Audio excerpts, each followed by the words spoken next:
사랑이 없으면 어떨까요? 라는 제목으로 하나님의 말씀을 전하도록 하겠습니다. 아마 한두 번 이상은 여러분 이 예화를 들어보신 적이 있을 것입니다. 미국에 한 갑부가 살고 있었습니다. 그는 골동품 수집하는 것을 자신의 삶의 목적처럼 여기며 살았습니다. 그런데 어느 날 골동품 잡지를 보다가 너무나 마음에 드는 도자기를 발견한 것입니다. 그래서 그 도자기를 내가 꼭 구입을 해야 되겠다라고 아무리 수소문을 이렇게 알아봐도 그 도자기를 찾을 수가 없는 것입니다. 그래서 그 도자기를 찾기 위해서 유럽에도 가보고 또 어디쯤 있을까 아무리 찾아도 찾을 수가 없었습니다. 그런데 하루는 우연찮게 그 미술 잡지를 뒤적거리다가 그 도자기의 행방을 알게 된 것입니다. 그 도자기는 현재 미국의 어느 억만장자가 개인적으로 소장하고 있다는 소식을 듣게 된 것입니다. 그런데 그 사람의 이름이 기록되어 있는데 그 이름을 보고 깜짝 놀랐습니다. 바로 그가 누구였기 때문이죠? 자기 자신의 이름이었기 때문입니다. 그래서 자기 집안에 그 골동품을 모아놓은 곳에 가보았더니 아니나 다를까 그 아름답고 갖고 싶어 했던 도자기가 자기 집 골동품 그 모아놓은 곳에 있었다라는 것입니다. 여러분, 이 사람은 자기 집에 그 소중하게 여기고 또 귀하게 여기던 그 도자기가 있는 줄도 모르고 그냥 아무렇게나 대하다가 결국은 그 소중한 것이 자기 집에 있다라는 사실을 발견하게 된 것입니다. 여러분, 이 예화는 오늘 이 시대를 살아가는 우리 현대인들의 한 단면을 보여준다 하겠습니다. 여러분, 수많은 사람들이 자신이 가지고 있는 것, 자신이 소유하고 있는 것 중에서 너무나 소중한 것이 많은데 그 소중한 것을 방치하고 그 소중한 것을 소중하다 여기지 않으므로 결국은 손해보는 경우들이 많다라는 것입니다. 자, 그렇다면 여러분에게 질문을 하나 드리겠습니다. 이 세상을 살아가는 우리 모두에게 있어서 가장 소중한 것은 무엇일까요?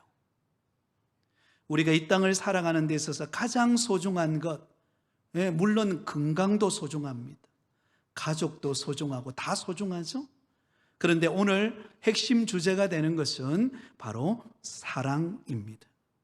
여러분, 가정에도 사랑이 있어야 하고 교회에도 사랑이 있어야 되고 일터에 가서도 사랑이 있어야 여러분 그곳에 행복이 넘치고 사랑으로 인한 의미를 깨닫는 그런 장소가 될 줄 믿습니다. 그래서 저는 그런 의미에서 앞으로 약 한 10주에 걸쳐서 우리가 잘 아는 고린도전서 13장 사랑장이라고 하는 이 말씀에 그 속에 담긴 사랑의 선물을 우리가 발견하면서 저와 여러분의 마음속에 넘치는 사랑으로 충만해지시기를 예수님의 이름으로 축원드립니다. 자, 그러면 오늘 본문에 들어가기 전에 우리는 한 가지 의문점을 느끼게 됩니다. 왜 사도 바울은 고린도전서 13장을 통해 우리가 부르는 사랑장이라고 부르는 이 아주 정말 보석과 같은 이 귀한 말씀, 사랑에 관한 말씀을 기록하게 되었을까라는 의문입니다. 한마디로 말해서 이 고린도전서를 받아보는 고린도 교회 안의 성도들에게 있는 그릇된 은사관 때문이었습니다. 당시 고린도 교회 안에는 많은 문제들이 있었습니다. 그런데 그 중에 하나가 어떤 문제가 있었냐면 그릇된 은사관에 관한 문제가 있었습니다. 하나님께서 고린도 교회 성도들에게 각자에게 하나님 주시는 은사들이 있었습니다. 하나님은 저와 여러분에게도 각자에게 은사를 주시는 분이신 줄 믿습니다. 우리 각자에게는 다 은사가 있습니다. 자, 그런데 이 받은 은사가 우리에게 주어졌을 때 고린도 교회 성도들은 그 받은 은사를 가지고 교회를 세우고 또 다른 사람에게 유익이 되고 또한 선한 일을 위하여 그것을 사용해야 되는데 고린도 교회 성도들은 그렇지를 못했다는 것입니다. 그들은 자신이 받은 은사를 가지고 다른 사람들과 비교하고 그리고는 다른 사람보다 내가 받은 은사가 더 낫다고 생각하고 다른 사람들을 여러분 무시하게 되었다라는 것입니다. 그러니까 제대로 된 은사를 활용하지를 못했다는 것입니다. 여러분, 하나님께서 왜 우리에게 은사를 주셨습니까? 그 은사를 주신 이유는 그리스도의 몸된 교회를 우리가 잘 섬기라고 우리에게 은사를 주신 줄 믿습니다. 근데 고린도 교회 성도들은요, 자신이 받은 은사를 가지고 자신을 과시하는데 사용해 버리고 말았던 것입니다. 서로를 비난하고 자기가 받은 은사가 더 소중하다고 주장하고 그리고는 다른 사람 앞에서 과시함으로 인해서 결국은 이 은사의 문제가 결국은 뭐와 연결되었습니까? 사랑이 식어져 버리는 결과를 가져오게 되었던 것입니다. 그래서 사도 바울은 이러한 왜곡된 잘못된 은사관을 가지고 있는 고린도 교회 성도들을 바로잡기 위해 바로 이 사랑장, 보석과 같은 고린도전서 13장 사랑장과 같은 이 주옥과 같은 말씀을 기록하게 된 것입니다. 저와 여러분이 이 사랑장의 말씀을 대하면서 정말로 우리 마음속에 넘치는 사랑을 통하여 하나님의 몸된 교회를 든든히 세워가는 축복의 통로가 되실 수 있기를 예수님의 이름으로 축원드립니다. 자, 오늘은 첫 시간으로 사랑의 중요성에 관한 이야기를 나누도록 하겠습니다. 사랑이 없으면 어떨까요? 여러분, 사랑이 없으면 어떨까요? 가장 먼저 사랑이 없으면 남에게 유익을 주지 못한다라는 것입니다. 한번 따라하겠습니다. 남에게 유익을 주지 못합니다. 여러분, 우리에게 사랑이 없으면요 남에게 유익을 주지 못합니다. 자, 오늘 보면 1절은 이렇게 기록하고 있어요. 우리 같이 읽습니다. 내가 사람의 방언과 천사의 말을 할지라도 사랑이 없으면 소리나는 구리와 울리는 꽹과리가 되고.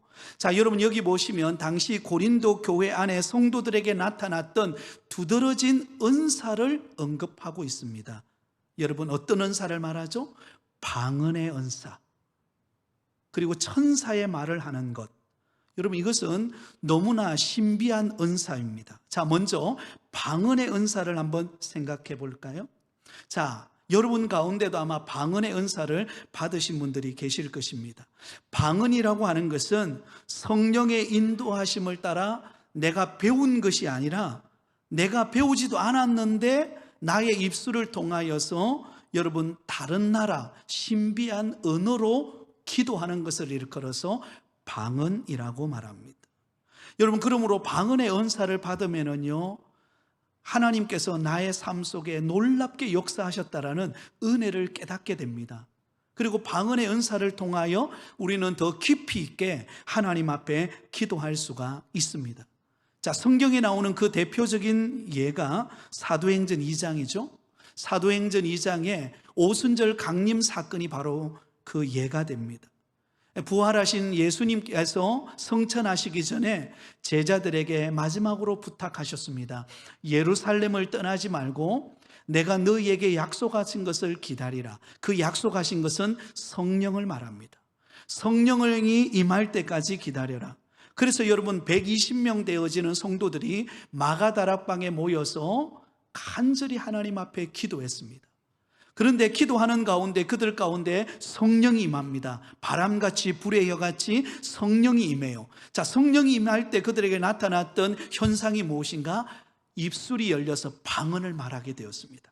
다른 나라 언어들을 말하게 되었던 것입니다. 어떤 사람은 아시아의 언어를 쓰고 어떤 사람은 유럽의 언어를 통해 어떤 사람은 아프리카의 언어를 통해서 방언을 말하면서 여러분 하나님의 성령이 임재하신 놀라운 은혜를 깨닫게 되었습니다. 사실 그곳에 모인 120명의 예수님의 제자들과 또 무리들을 보면은요, 사실은 많이 배운 사람들이 많지 않았습니다. 그럼에도 불구하고 그들 가운데 성령이 임하자 세계 각국의 언어들로 여러분 방언을 말하며 하나님 앞에 기도하는 영적인 신비한 체험을 갖게 된 것입니다. 여러분, 방언의 은사를 받는 것은 사실은 영적인 신비한 체험입니다. 여러분, 가능하다면 방언의 은사를 받으실 수 있기를 예수님의 이름으로 축복합니다.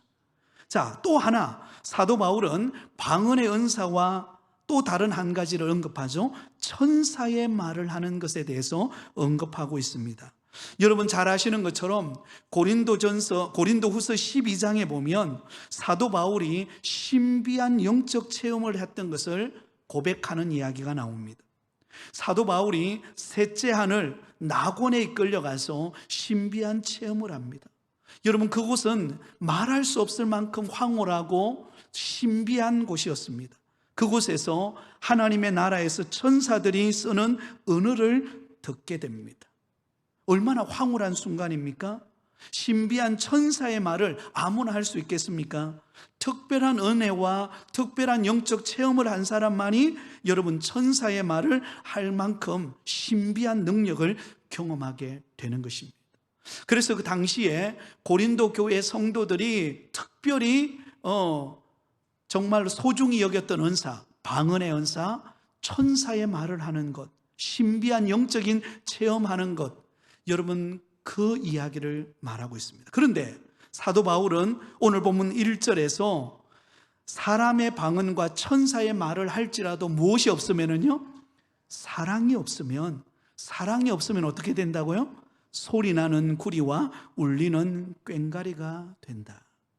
사랑이 빠져버린 방언, 사랑이 빠져버린 천사의 말, 여러분 너무나 신비한 영적인 체험이지만 그 영적인 은사 속에 사랑이 없으면 마치 소리나는 구리와 울리는 꽹과리가 된다는 것입니다.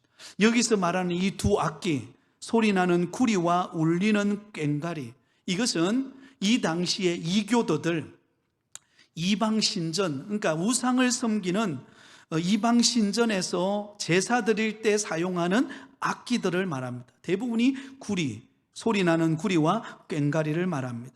이들은 잠든 신을 깨우기 위해서 밤새도록 여러분 소리나는 구리와 꽹과리를 두들깁니다. 악령을 쫓아내고 또한 이상한 막 괴음을 지르면서 뭐 따따따따따 뭐 하면서 소리를 치면서 여러분 그렇게 잠든 신들을 깨웁니다. 제가 어릴 때에 저희 동네 중앙에 당산나무가 있었습니다. 아마 시골에 가보면 대부분이 다 당산나무가 있죠. 그 당산나무 중간에 어떤 단오일이라든지 어떤 절기가 되면 반드시 그곳에서 무당들이 제사를 드렸어요. 무당들이 제사를 드릴 때 구슬을 하는데요, 밤새도록 많은가 하면 징과 꽹과리를 갖다 놓거든요. 밤새도록 칩니다. 징을 치고 꽹과리를 두들리고 그러면서 막 이상한 소리를 밤새도록 막 읊어요. 당산나무 제일 가까이 있는 집이 저희 집이거든요. 제일 많이 듣는 소리가 1년에 적어도 한 몇 번은 들었어요. 그럼 밤새도록 잠을 자지 못하고 막 힘들어했던 그런 기억이 있습니다. 신을 부르는 거죠. 신을 부르는 거죠. 여러분, 이러한 이교도들, 이방신전에서 헛된 우상 앞에 소리 없이 소리를 치면서 아무 의미 없이 두들기는 그런 구리와 꽹과리와 같은 모습이 어떤 모습이에요? 사랑이 없을 때, 사랑이 없는 그런 방언과 천사의 신비한 영적인 체험을 가진 사람이 고백하는 그 말이라 할지라도 사랑이 없으면 결국은요, 이교도들이 신전 앞에서 드리는 우상 숭배하는 모습과 별반 다를 것이 없다라는 것입니다. 그러면 여러분, 남에게 유익을 주지를 못하는 것입니다. 오히려 다른 사람에게 상처를 주고 아픔을 주고 오히려 그것이 다른 사람과 비교의 대상이 되어서 내가 더 낫다라고 드러냄으로 인해서 다른 사람에게 여러분 상처를 주고 아픔을 주는 결과가 찾아온다라는 것입니다. 비록 언변이 부족하고 때로는 표현력이 부족하고 때로는 다른 사람보다 은사가 좀 부족하다고 자신이 스스로 느낀다 할지라도 그 사람에게 무엇이 있으면, 사랑이 있으면 다른 사람에게 유익이 되어진다라는 것입니다. 사랑이 있는 사람은요, 다른 사람을 격려합니다. 말 한마디를 해도 가시 있는 말이 아니라 상대방에게 유익이 되는 말을 하는 것입니다. 그리고 그들에게 평안을 비는 것입니다. 사랑하는 성도 여러분, 여러분들은 어떤 은사를 받으셨나요? 어떤 영적 신비한 것을 체험하셨습니까? 그 은사를 받은 것도 귀하지만, 그러나 그것보다 더 귀한 것은 무엇이 없으면? 사랑이 없으면 여러분 남에게 유익이 되지 못합니다. 그렇기 때문에 저와 여러분의 마음속에 정말 있어야 되는 사랑의 따뜻함이 저와 여러분의 마음속에 있기를 예수님의 이름으로 축복합니다. 네. 여러분, 저희 집에도 고양이가 있는데요, 고양이도요 굉장히 눈치가 빨라요. 고양이도 자기를 좋아하는 사람이 누군가를 압니다. 네. 자기를 좋아하는 사람이 누군가를 알아요. 그래서 자기를 좋아하는 사람이 있으면 옆에 와서 딱 붙습니다. 그리고는 배가 고프면은 여러분 응애 아니죠. 고양이가 야옹하면서 밥 달라 그래요.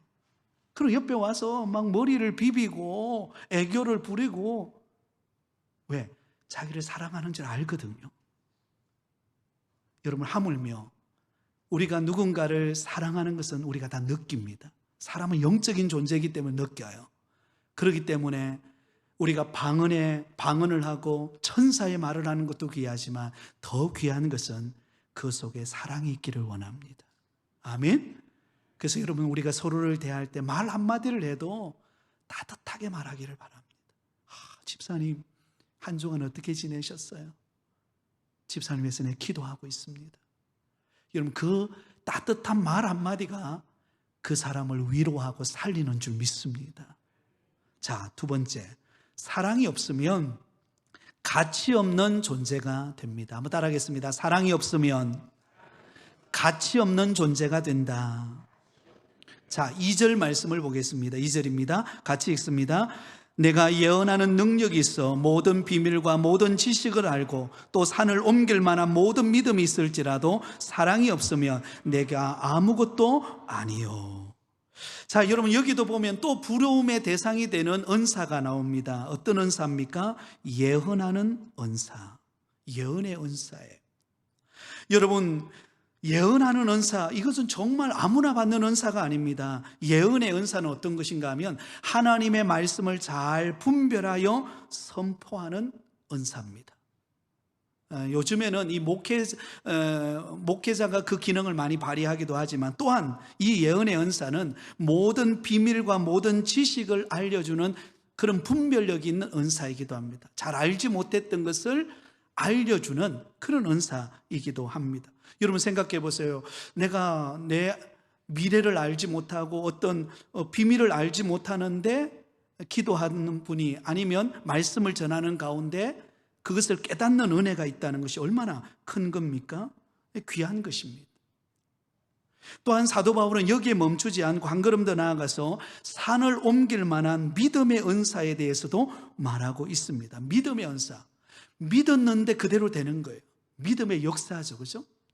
간절히 축복합니다. 우리 부곡의 모든 성도들은 믿음의 은사가 더해지기를 예수님의 이름으로 축복합니다. 하나님의 말씀을 믿고 그 믿음대로 나갔더니 기적의 역사가 일어나고, 막 안 되는 것 같은데도 막 되는 역사가 일어나고, 그죠?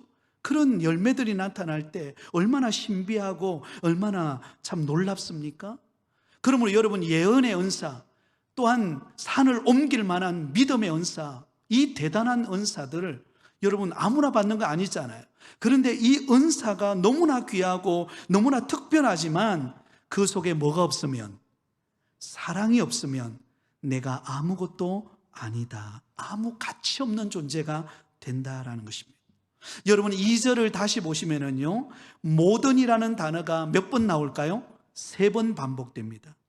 2절에 다시 보시면 모든 비밀과 모든 지식 그리고 모든 믿음이 있을지라도. 이 세상 모든 사람들이 부러워하는, 특별히 교회 안에서 신앙생활하는 우리 성도들이 너무나 부러워하는 모든 비밀과 모든 지식과 모든 믿음을 다 갖추어서 정말 누가 봐도 존경의 대상이 되고 누가 봐도 정말 감히 따라갈 수 없을 만큼 신비한 그런 은사가 있는 사람이라 할지라도 뭐가 없으면? 사랑이 없으면 아무것도 아니에요. Nothing. 아무것도 없다는 것입니다. 그러나 그게 사랑이 들어가면 그 받은 은사가 빛이 나게 되어 있다라는 것입니다. 사랑하는 성도 여러분, 그 사람이 세상적으로 아무리 잘 나가고 많은 것을 가지고 있고 떵떵거리며 산다 할지라도 그 사람 속에 사랑이 없으면 무가치한 존재가 되고 맙니다. 구약시대 때 우리가 잘 아는 요나 선지자가 있습니다. 요나 선지자. 하나님께서 요나 선지자에게 하나님의 말씀을 주셨습니다. 요나야, 너는 니느웨로 가서 외쳐라. 앞으로 40일이 지나면 그 성이 무너지게 될 것이다. 여러분, 요나 선지자는 다른 사람이 알 수 없는, 다른 사람이 듣지 못한 하나님께로부터는 신비한 미래를 내다볼 수 있는 그런 말씀을 받았습니다. 그런데 요나 선지자가 어때요? 그 말씀을 받았음에도 불구하고 그걸 거역합니다. 니느웨로 가는 것이 아니라 다시스로 가는 배를 탑니다. 여러분, 왜 다시스로 가는 배를 탔을까요? 분명히 하나님의 말씀은 그대로 이루어지는 줄 확신하고 있는데 왜 그는 니느웨로 가지 않고 그가 다시스로 갑니까? 싫었기 때문에. 누가 싫었어요? 니느웨 백성들이 싫은 거예요. 니느웨는 아수르라고 하는 나라의 수도입니다. 이 아수르라고 하는 나라는 끊임없이 북이스라엘 백성들을 괴롭혀왔던 나라입니다. 그러니까 요나 선지자 입장에서 볼 때는 그 아수르의 수도인 니느웨로 보니까 원수처럼 보이는 거예요. 차라리 망해버려라. 차라리 망하는 게 낫지. 내가 가서 회개를 선포하면 반드시 그들이 회개하고 돌아올 것에 대해서 이게 영적으로 감지가 되는 거예요. 그래서 그게 싫었습니다. 그래서 니느웨로 간 것이 아니라 돌아서서 다시스로 가는 배를 타고 갑니다. 하나님은 그를 추적하시죠. 그럼 그를 물속에 집어넣어 버립니다.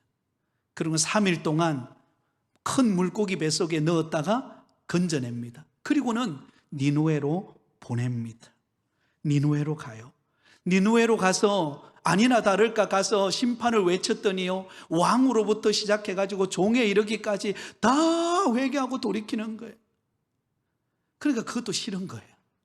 그래서 여러분, 박넝쿨 아래에서, 그늘 아래에서 그곳에 머물러서 무관심하는 것처럼 그곳에 있을 때 하나님께서 어떻게 하십니까? 그 박넝쿨을 말라버리게 만듭니다.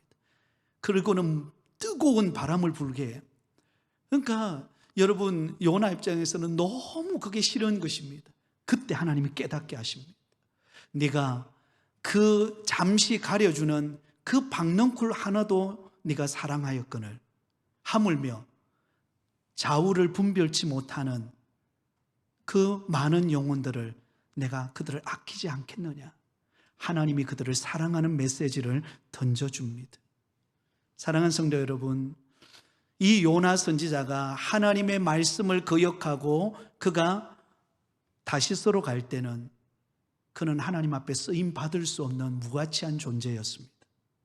그러나 억지로 하나님이 데려오셨긴 하셨지만 하나님의 말씀대로 순종할 때 하나님이 그를 들어 쓰신 것입니다. 요나 선지자에는 예언하는 능력이 있었습니다. 믿음의 산을 옮길 만한 믿음도 있었습니다. 그러나 그 속에 뭐가 빠져버렸어요? 사랑이 빠지니까 그는 무가치한 존재가 되었던 것입니다. 사랑하는 여러분, 우리에게는 요나 선지자와 같은, 또한 사도 바울과 같은 능력은 없습니다. 그러나 우리 속에 사랑이 있으면 하나님은 우리를 가치 있는 존재로 쓰실 줄 믿습니다. 사랑이 있으면 가치 있는 존재로 쓰임받아요. 저와 여러분이 영적 사랑의 윤활유가 되기를 바랍니다. 여러분, 우리 몸에도 이 윤활유와 같은 역할을 하는 기능이 참 중요하더라고요. 저희 아버지가 95세신데 정말 총기도 있으시고 지금도 안경 안 쓰시고 글을 보십니다. 그리고 모르는 게 없어요. 저희 그 마루에서 이렇게 앞에 보면은 들녘이 다 보이거든요. 들녘을 보면서 아이고 오늘 누구네 집이 지금 저 추수하고 있고 누구네 집이 지금 논에 아줌마가 지금 나가서 뭐 물을 떼고 있는 거, 보고 있는 거 다 알고 있어요. 근데 뭐가 안 되느냐? 무릎이 성하지를 않아요. 무릎이 성하지를 못하니까 나가지를 못하는 거예요. 너무 안타깝더라고요. 무릎에 연골이 다 닳아버린 거예요. 농사 짓는다고 연골이 다 닳아져 버리니까요, 일어나고 싶어도 못 일어나고, 일어나서 그러면 통증이 느껴지고 아프고, 그래서 이 밀고 가는 그 부축하는 그게 없으면 움직이지를 못했어요. 여러분, 그 윤활유가 뭐죠? 사랑입니다. 사랑은 보이지 않아요. 그러나 저와 여러분의 마음속에 사랑이 있으면 여러분 서로를 품어내고 그 속에서 서로를 세워주는 따뜻한 공동체가 되어질 줄 믿습니다. 마지막 세 번째, 사랑이 없으면 자신에게 아무 유익이 없습니다. 한번 따라하겠습니다. 사랑이 없으면 자신에게 아무런 유익이 없습니다. 자, 3절을 읽겠습니다. 3절입니다. 시작. 내가 내게 있는 모든 것으로 구제하고 또 내 몸을 불사르게 내어줄지라도 사랑이 없으면 내게 아무 유익이 없느니라. 자, 3절에서도 여러분 두 가지 은사가 나옵니다. 두 가지 은사. 하나는 구제의 은사, 또 하나는 헌신의 은사입니다. 여러분, 구제하고 헌신하는 것이 얼마나 귀합니까? 여러분, 내가 가진 것을 가지고 다른 사람에게 나누어 주는 구제하는 거, 이 아무나 못합니다. 여러분, 물질을 가졌다고 다 구제합니까? 그렇지 못해요. 정말 다른 사람을 생각하고 구제하기를 힘쓰고 내 것을 아까워하지 않고 나누어 주는 사람이 구제합니다. 이 구제의 은사를 가진 사람은 대단한 사람이에요. 그래서 자기 가진 것을 나누어 주고 섬기고 음식 만들어서 서로 베풀고 하는 이런 은사를 발휘합니다. 헌신의 은사. 헌신의 은사는요, 자기 몸을 아까워하지 않는 것입니다. 엄청난 어려움을 감수하고도 희생하고 헌신하고 교회에서 봉사하고 땀 흘리고 수고하는 것, 여러분, 이거 아무나 못합니다. 특별한 은사예요. 그런데 이러한 구제하고 헌신하고 난 다음에 여러분 어떤 마음이 듭니까? 뿌듯함을 느낍니다. 뿌듯함을 느껴요. 어제 제자반에서 함께 나눔을 하다가 이전에 내가 예수님 1년 전의 내 모습과 지금의 내 모습의 변화가 뭐가 있습니까? 라고 하는 나눔이 있었습니다. 그때 어느 집사님이 1년 전에는 교회 뭐 청소하면 참 다 수고하는구나, 그러고 또 특별히 필요할 때 와서 청소하고 그랬는데 지금은 토요일에 섬길 수 있는 기회가 주어져서 섬기면서 그 봉사하는 기쁨이 너무 크다는 거예요. 제가 그 이야기를 들으면 참 감사했어요. 그래서 갑자기 박수가 막 나왔어요. 얼마나 감사했는지 모릅니다. 귀합니다. 구제의 은사, 헌신의 은사. 여러분, 이 은사는요, 대단한 것입니다. 그런데 그 속에 뭐가 없으면요, 사랑이 없으면 누가 유익이 없어요? 내게 유익이 없다. 다른 사람에게 나눠 주었어요. 내가 봉사했어요. 근데 내게 돌아오는 게 없어요. 왜 그렇습니까? 그 속에 뭐가 빠져버린 거죠? 사랑이 빠져버렸기 때문입니다. 사랑이 동기가 돼야 되는 거죠. 사랑이 동기가 되어서 내가 구제할 때, 사랑이 동기가 되어서 내가 봉사할 때 그것이 나에게 유익이 되고 의미가 되고 행복해지는 것입니다. 나는 수고하는데, 나는 시간을 들이는데, 나는 물질을 들이는데, 여러분, 나는 손해보는 것 같은데 내 마음은 점점 더 부유해지는 것입니다. 더 풍성해지는 것입니다. 왜? 사랑이 넘치기 때문에 가능한 것입니다. 여러분, 이 사랑이 저와 여러분 속에 있기를 소원합니다. 그래서 봉사하는 게 즐겁고, 여러분 헌신하는 게 즐겁고, 교회 오는 게 행복하고. 왜? 여러분, 우리가 주님을 사랑할 때 교회 오는 게 즐겁습니다. 여러분, 우리가 처음 예수님을 만날 때를 기억해 보세요. 처음 예수님을 만났을 때 교회 문을 열고 교회 와서 자리에 앉는 것만 해도 여러분 감사하지 않으셨어요? 핍박과 고난 속에서 정말로 그걸 이겨내고 오늘 교회 나와서 예배 드리는 것만 해도 감사해서 두 눈에 눈물이 흐르고 세례 받을 때 눈물이 나고 봉사할 때 감사가 되고 했던 기억들이 있습니다. 그런데 어느 정도 우리가 익숙해지고 나면은요, 그 눈물이 식어져요. 익숙함에 젖어버릴 때 여러분 그때부터는요 우리 속이 메말라집니다. 그러므로 우리는 날마다 내 안에 점검해야 될 것이 무엇인가. 암행 의사가 자기가 품고 있는 마패를 늘 생각하듯이 우리 속에 하나님을 향한 사랑이 불타오르기를 바랍니다. 사랑이 식어졌으면 하나님과의 관계를 회복하셔야 돼요. 그리고 그 하나님의 사랑이 내 안에 넘쳐서 다른 사람을 향한 사랑의 마음이 흘러가기를 원합니다. 사랑이 없으면 남에게 유익이 될 수 없고, 사랑이 없으면 가치 없는 존재가 되고, 사랑이 없으면 자기에게 아무 유익이 없습니다. 그러나 반대로 사랑이 있으면 남에게 무엇을 주죠? 유익을 줍니다. 다른 사람을 행복하게 해요. 그리고 사랑이 있으면 가치 있는 존재가 됩니다. 그리고 사랑이 있으면 자신에게 유익이 됩니다. 저는 우리 부곡교회가 그런 교회라고 믿습니다. 아멘. 네. 앞으로 우리가 누구를 대하든지 말 한마디라도, 그죠? 따뜻하게, 그리고 우리가 섬기는 자리에서 정말로 사랑의 마음을 담아서 우리가 섬기고 또 나아갈 때 하나님께서 우리 교회 안에 넘치는 은혜와 사랑으로 충만케 되어서 어떤 새 가족이 와도 우리 교회에서 사랑을 느끼고 믿음 안에서 세워지는 은혜로운 공동체가 될 줄 믿습니다. 이런 일에 저와 여러분이 힘쓰시기를 예수님의 이름으로 축원드립니다.